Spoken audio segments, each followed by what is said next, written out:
traffic shut. You're watching WSBT-22 News at 11. There are more events happening in South Bend than ever before. This year, there'll be nearly 300 events. Is that putting a strain on local law enforcement? That's what WSBT-22 Suzanne Spencer went to find out. She joins us now live at the live desk. Suzanne. It's one of the busiest times of year for special events, Rick, and this week alone there are 11 events that the Board of Works approved in South Bend. More than 60 officers are expected to be at those events combined. But is it realistic to expect our local police force to volunteer for all these events? That's what we set out to find out. Each day, it's hard not to notice South Bend getting busier and busier.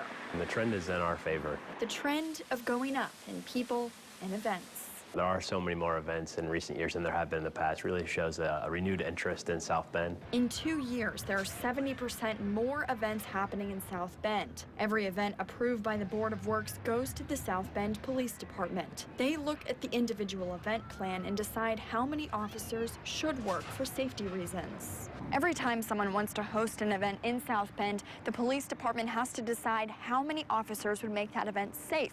But that doesn't mean all of those officers will be there. This year, 16 officers were recommended for St. Patrick's Parade, 2 for the MS Walk, and 52 for SB 150. But that is contingent on officers volunteering for those. They do get paid, but of 266 events, only 5 reimbursed the police department for their time. We utilize the officers that are on their days off or vacations, so it doesn't draw on or put a demand on the existing manpower for the rest of the city. But it could get to that point because more events means more officers have to volunteer for these events, while the department is not growing, sitting at about 258 officers over the last several years. Generally, we use the guys that are off duty. Now, sometimes that causes us some issues because the officers just aren't available. Most all of the events before the Board of Public Works are approved, meaning the police department, who is obligated to serve as the safety component, doesn't really have a choice.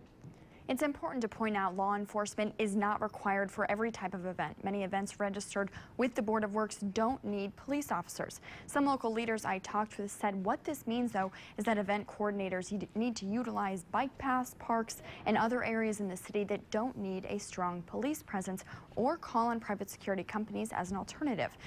Just to reiterate, we requested an interview with the representative from the Board of Works, and they were not available.